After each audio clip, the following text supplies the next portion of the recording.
یہ دو چیلنج تھے نظام خلافت کے لیے. اس کے اس پس منظر کو ذہن میں رکھیے. عرب میں کبھی کوئی مرکزی حکومت تھی ہی نہیں، لہذا وہ لوگ عادی نہیں تھے.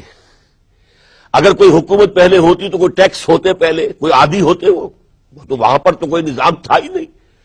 انہیں زکوٰۃ بہت بھاری لگ رہی تھی.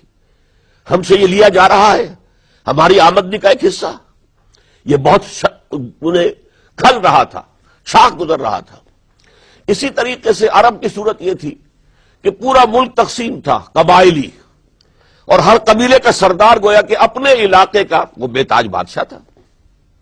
جیسے آپ کو معلوم ہے افغانستان میں طالبان کے آنے سے پہلے وار لارڈز مختلف علاقوں کے اندر انہوں نے پھاٹک لگا لیے، اپنے علاقے بنا لیے، ہر ایک اپنی جگہ پر. میں خود یہاں کا مالک ہوں، مختار ہوں. اور اب طالبان کے خاتمے کے بعد دوبارہ وہی صورت پیدا ہو گئی. امن و امان ختم ہو چکا ہے، وار لارڈز ہیں، ان کے اپنے علاقے ہیں. تو ان کے لیے ظاہر بات ہے کہ وہ دبک تو گئے تھے جب ان کی پیش نہیں جا رہی تھی، جب وہ مجبور ہو گئے تھے، انہوں نے اطاعت قبول کر لی تھی. اسی لیے ان کے بارے میں سورہ حجرات میں فرمایا گیا قالت الاعراب آمنا، یہ بدو کہہ رہے ہیں ہم ایمان لے آئے. قل، اے نبی ان سے کہہ دیجئے، لم تؤمنوا، تم ایمان نہیں لائے ہو، ولکن قولوا اسلمنا، یوں کہو کہ ہم نے اطاعت قبول کر لی ہے، ہم اسلام لے آئے ہیں. ولما يدخل الايمان في قلوبكم، ابھی تک ایمان تمہارے دلوں میں داخل نہیں ہوا. یہ سب کا معاملہ نہیں تھا، لیکن اکثر کا معاملہ تھا. ان میں مومنین صادقین بھی تھے، لیکن اکثر کا معاملہ یہ تھا. یہی وجہ ہے، دیکھیے جیسے قرآن مجید کی صورت نازل ہوئی تھی تکمیل انقلاب کے بعد، اذا جاء نصر اللہ والفتح ورأيت الناس يدخلون في دین اللہ افواجا، جب اللہ تعالیٰ کی نصرت اور مدد آ گئی اور فتح حاصل ہو گئی اور حضور کو اور صحابہ کو جزیرہ نماء عرب کے اندر غلبہ حاصل ہو گیا، اب لوگ فوج در فوج آ رہے ہیں، اطاعت قبول کر رہے ہیں، دائرہ اسلام میں داخل ہو رہے ہیں. لیکن نوٹ کیجئے حضور کے انتقال کے بعد جو یہ دو کاؤنٹر ریولوشنری موومنٹس اٹھی، ایک جھوٹے مدعیان نبوت اور ایک منکرین زکوٰۃ، ان کے نتیجے میں تقریباً تو پورا عرب مرتد ہو گیا. یخرجون من دین اللہ افواجا، اب فوج در فوج وہ اللہ کے دین سے نکل گئے، یہاں تک کہ اسلام صرف ملک کے حجاز، تھوڑا سا علاقہ، اس کے بھی بڑے شہروں تک محدود رہ گیا. یہ خطرناک صورتحال تھی جس سے کہ حضرت ابو بکر صدیق رضی اللہ تعالیٰ عنہ کو سابقہ پیش آیا. وہ اگرچہ ایک بڑے نحیف الجسم، بڑے رقیق القلب انسان تھے، بہت رحیم اور شفیق، حضور کی شخصیت کا عکس کامل تھے. جیسے حضور کی سب طبیعت میں نرمی، رقت، شفقت، رحمت، ایسے ہی ان. لیکن جب ذمہ داری کا بوجھ آیا ہے، چیلنج آیا ہے تاریخ کا، اس وقت معلوم ہوا کہ ان کی تو شخصیت آہنی ہے، بڑی قوی، بہت مضبوط. ان کا عزم، ان کی ہمت، ان کا استقلال، ان کا اللہ پر توکل. اس موقع پر میں آپ کو بتاتا ہوں، بہت سے لوگوں نے مشورہ دیا تھا کہ مصلحت کا تقاضا ہے کہ کئی محاذ نہ کھولیے بیک وقت.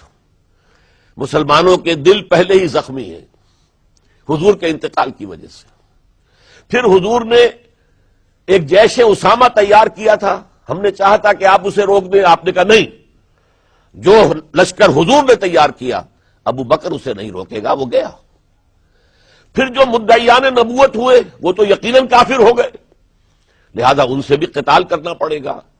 کم سے کم منکرین زکوٰۃ کے ضمن میں نرمی کیجئے. انہوں نے کفر نہیں کیا، کلمہ شہادت پڑھتے ہیں، نماز کا انکار نہیں کیا، زکوٰۃ کا بھی انکار نہیں کیا.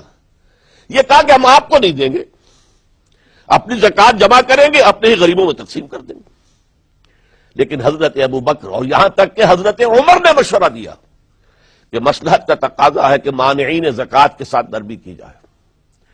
حضرت ابو بکر نے فرمایا عمر تم ایام جاہلیت میں تو بڑے سخت تھے، بڑے مضبوط تھے، بہت طاقتور تھے. خدا کی قسم اگر یہ زکوٰۃ میں حضور کے زمانے میں اونٹ کے ساتھ اونٹ کو باندھنے والی رسی بھی دیتے تھے اور اب اگر یہ کہیں گے کہ اونٹ لے جاؤ رسی نہیں دیں گے تب بھی میں قتال کروں گا، اس لیے کہ ایبدل الدین وانا حی، کیا دین میں ترمیم کر دی جائے گی جبکہ میں زندہ ہوں؟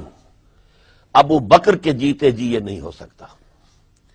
لہذا ہم دیکھتے ہیں تاریخ کے اندر، کیونکہ صدیقیت بہت اعلیٰ مقام ہے، نبوت کے بعد کا درجہ صدیقین، پھر شہداء، پھر صالحین، اور یہ ہے صدیق اکبر، افضل البشر بعد الانبیاء بالتحقیق ابو بکر صدیق۔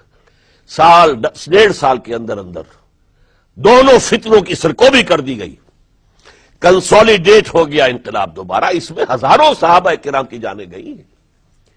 ایک جنگ یمامہ مشہور ہے، مسیلمہ کذاب کے خلاف 500 حفاظ اس جنگ میں شہید ہو گئے۔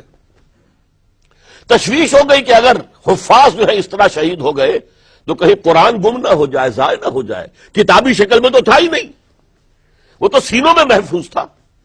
اس لیے تجویز پیش کی گئی کہ اب اسے کتابی شکل میں، جیسے کتاب 2 جلد کے گتوں کے مابین ہوتی ہے، مابین دفتین مرتب کر دیا جائے۔ تب یہ کام کیا گیا۔